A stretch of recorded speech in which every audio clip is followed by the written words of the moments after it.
பனி நிறைந்த கண்ணாடியில் கண் வரைந்தேன், வழிந்தது கண்ணீர். நம்மை போலவே நடித்து காட்டுகிறது நம் நிழல். அந்த மயானத்திற்கு உயிர் தந்தது ஒரு பிணம். பலூன் விற்கும் சிறுமிக்கும் அதை வாங்கும் வயதுதான். எந்த கிளி ஏமாற்றி சென்றதோ தாடியுடன் இருக்கிறது ஆலமரம். வாயை கிழித்த பின்னும் தொடர்ந்து பேசுகிறது கடிதம். லாரி நிறைய மரம், இறையுடன் கூட்டை தேடும் தாய்க்குருவி.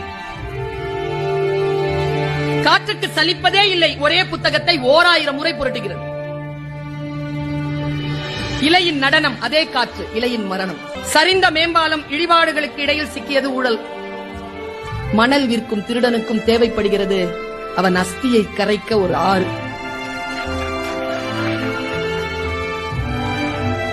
பெருங்கடலை அசைத்துக் கொண்டிருக்கிறது மீன் குஞ்சின் சின்ன துடுப்பு.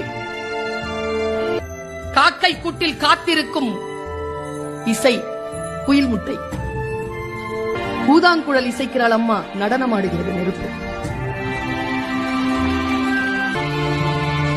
வறுமையால் படிப்பை பாதியோடு நிறுத்திவிட்டனர் எதிர்வீட்டு லட்சுமியும் சரஸ்வதியும்.